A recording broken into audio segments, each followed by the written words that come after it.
This podcast is sponsored by ebookit.com, self-publishing solutions for the independent author and small press. Visit us today at ebookit.com.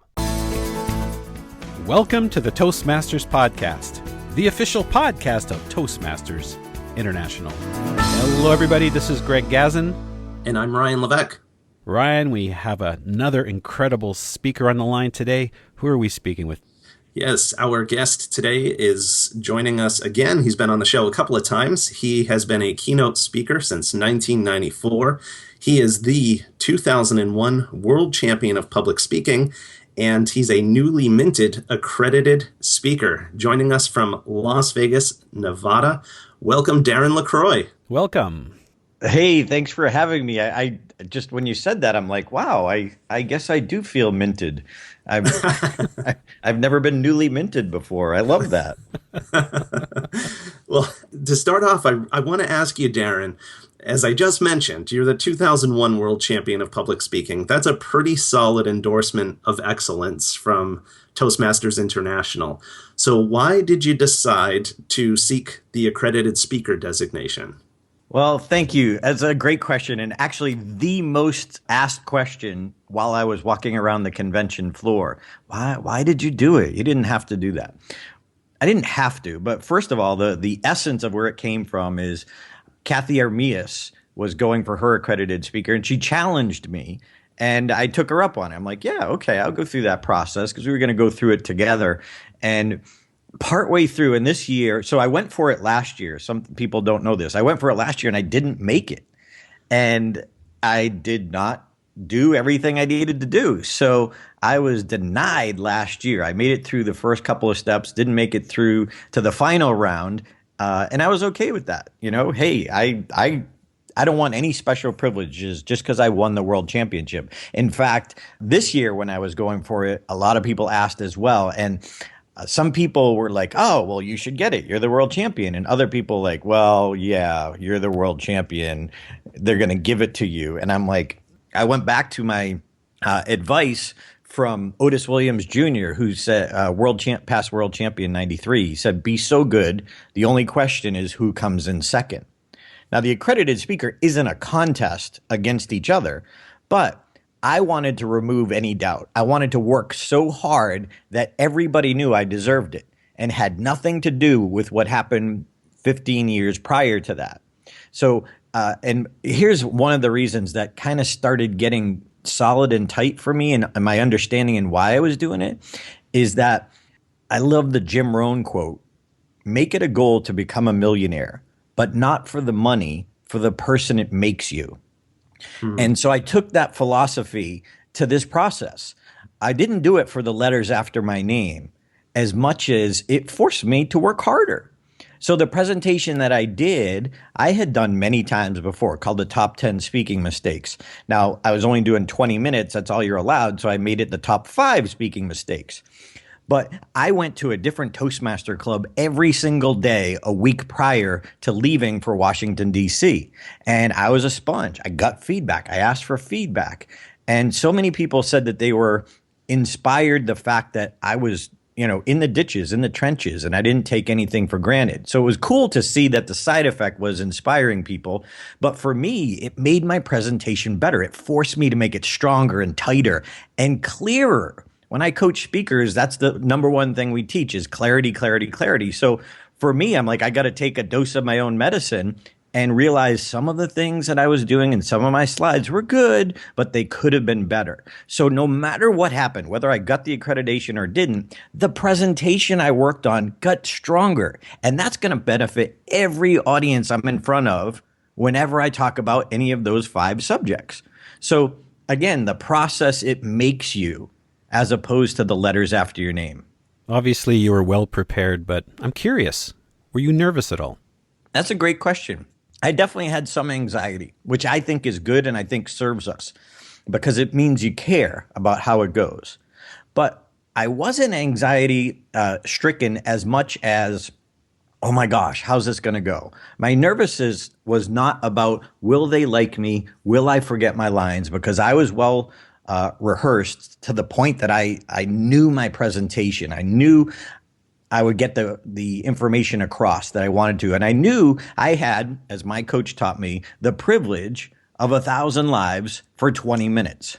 What will you do with that? So my intention was locked in the right place. It wasn't on me getting it or not getting it. It's I got the opportunity for 20 minutes. So I think that takes a lot of pressure off. If you worry about how well you do, or, it's a contest and you're focused on you, well, that's bad intention, and people can say that. So I had some anxiety, and I was doing something very dramatic.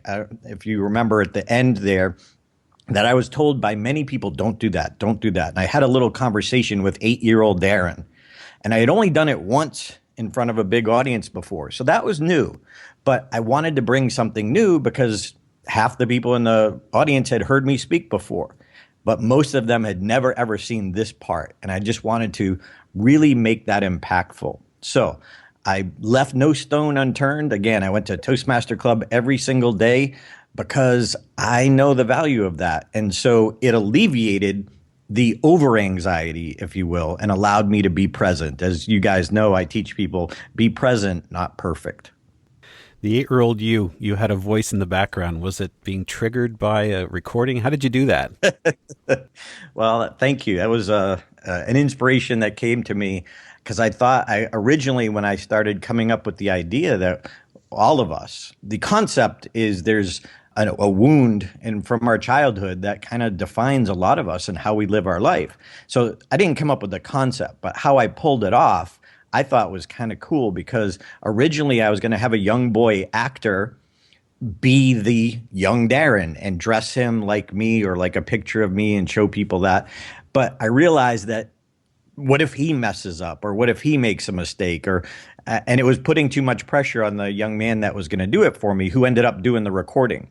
So what I did was I recorded each section. So I kind of laid out the conversation that I was going to have with him, knowing what I would say and what he would say. And I had him record each of his responses, and I put it as a separate audio file, and I embedded it into a black slide.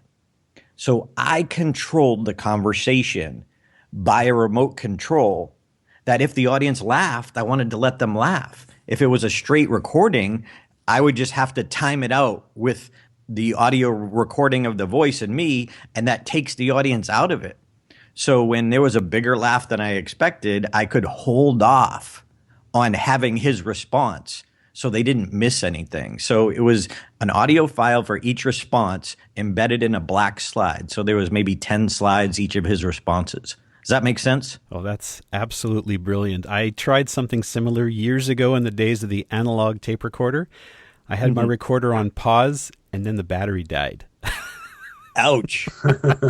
Exactly. Yeah, no, that's cool to hear the behind the scenes of the technology of how you pulled that off. In the experience of delivering it on stage in Washington, D.C., how did that differ from your other regular keynote presentations? Well, it was definitely less time, a lot stronger and tighter. The purpose of the accredited speaker is to give people an example of what you do in the real world outside of Toastmasters. Well, the truth is, in the real world, I teach the same thing that I teach at Toastmasters. I really enjoyed the analogy that you used, because obviously you were speaking to Toastmasters, but really that presentation could be for really anybody. And you used the analogy of the stand-up comedian. You had the opening act, you had the middle act, and then you had the headliner. And you said, I believe, the opening act makes mistakes and the headliner fixes them. And what I really liked about that was that's really global, and I think most people can relate to stand-up comedians. Yeah, I mean, in the comedy world, there's the opening act, the middle act, and the headliner. And I was a wannabe, when I started back in Boston in '92. I wasn't even on that chart. But because I was in the self-development world, I was listening to Brian Tracy and Tony Robbins. They always said in their tapes, go right to the headliners, go right to people who are the best, because they think differently. So you want to align your thoughts with their thoughts to create the habits that they created to get the results that they got. And sometimes we take advice from well-meaning people who are just opening acts. And even though they might have the great intention, they don't have the world-class techniques. If you want to be healthier and be more, have more nutrition in your life, well, who are you getting advice from? Somebody who, eats at fast food restaurants who says, yeah, I just don't eat fries. Well, not eating fries is good, but how about that burger in the bun and everything else? So we've got whatever you're trying to come across, like adversity you're trying to overcome or skill you're trying to attain. Go right to people who are the best. They think differently. I get different advice from Mark Brown versus well-meaning Toastmasters. And it doesn't mean the well-meaning Toastmasters had bad intentions. It's just that Mark had been coached at a higher level. And so he had better advice. But, and I don't want to just use, world champion. It's not about the world champion part. There's a great coach that I had, David McElhaney, who was not a world champion, who was a speech coach in Boston. And he was the one who got me all the way to the championship, and he had never won, but yet he was still, quote unquote, a headliner in that area of focus. Same in the comedy world. I had better habits from headliners than I ever learned from opening acts. You talk about learning from the process, or process. I guess it depends on how you pronounce it. What did you learn from Depends this? if we're in Canada or not. Canada, eh? Thanks for getting that, eh? Here's, my advice. This is I want to talk about the accredited speaker, because I think a lot of people don't understand what it is or why it is.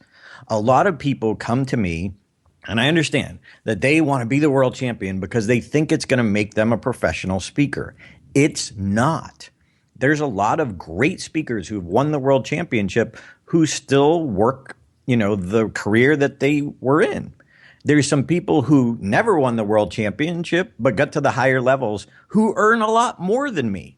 The bottom line is it's not the best path for being a professional. Now, hey, your skill is important. Compete, whether you're a leader or not. Now, obviously, the district leaders can't compete, but whether you're a leader or we're a leader, our skills, we represent Toastmasters. People are judging the whole organization on your one presentation that they saw at your company. So I believe our skill set, A, perpetuates the brand of Toastmasters, the better we are. But B, it's the skill is important to becoming a professional. Absolutely. So compete for that reason. However, I believe going through the process of becoming an accredited speaker is going to force you to learn real world skills. So for example, to become an accredited speaker, you have to submit 25 speeches, the people who were there, the number of people who were there, the location, the date. So one thing it teaches you, the process, is to track your customers, track the people you've done speeches for. So that's helping us with the process. You have to, out of the 25 speeches, I think 15 of them have to be paid. Oh, well, how do I do that? Well, you got to figure it out. But if you figure it out and you have this accredited speaker as a process to follow, it's going to help you understand what you need to learn. It's not going to necessarily give you all the answers. You got to figure those out yourself through friends, through other people who have been there. But the process forces you to get some paid speeches. And in that process, you have to also have 5, I don't remember, it was 3 or 5 past clients have to submit a survey to Toastmasters directly that they answer. Well, those 5 people, you've got to have great rapport or they're not going to be bothered. So meaning you have to have done such a good speech that they not only liked it, but they loved it and they're willing to do something, a favor for you for free. And what that did for me and what I learned in the process is reconnecting with some older clients. And as a result of that, I ended up getting booked with one of them again. Because I went through the process. So as much as winning the world championship is a nice thing, it's a little credibility, nobody's ever hired me because I have a 35-pound piece of lucite in my office.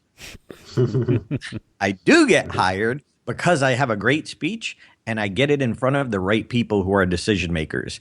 And I just think the accredited speaker is a better place to focus. Hey, there's no reason you can't do both, but it's a better place to focus to become accredited speaker than the World Championship contest. Awesome. Well, Darren, you've given lots of information behind the scenes here, lots of keys for people who might be considering exploring the accredited speaker path, a lot of points for success. So thank you for that.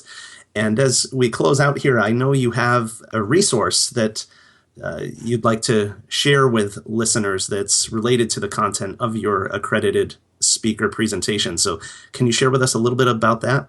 Yeah, well, after 10 years of coaching speakers, from corporate executives in the Ukraine to emerging speakers and Toastmasters to paid professionals, I have seen so many common mistakes. And in my accredited speech, I talked about 5 of them. But I have a free PDF download that if you go to the top 10, number 10, speakingmistakes.com, the top 10, speakingmistakes.com, I'll send you a free PDF. And that will explain what they are. And then you click on a little link from the PDF and it'll take you to a video of me explaining each one of them and hopefully how you can avoid that. And how can people get a hold of you, Darren? They could go to stagetimeuniversity.com, my website, my online university, and find me there. That's probably the best place to reach out to me. But I thank Toastmasters. I thank you guys for what you're doing as volunteers, helping the whole organization get better. So thanks for taking your time to put this together, to edit this, to upload this, to set up the next interview, to keep doing what you're doing, to bring us great content. Thanks for what you guys do. It's our pleasure. It's giving us more virtual stage time, if you will. It counts. Interview right. time, interview time, interview time. Podcast time, podcast time, podcast time. I like it. Thanks so much, Darren. Really appreciate it. Always a pleasure. Hey, thanks for having me, guys. And we'll see you in a couple weeks, Ryan. Yeah, looking forward to it. And once again, congratulations on being newly minted. Woohoo! I taste minty.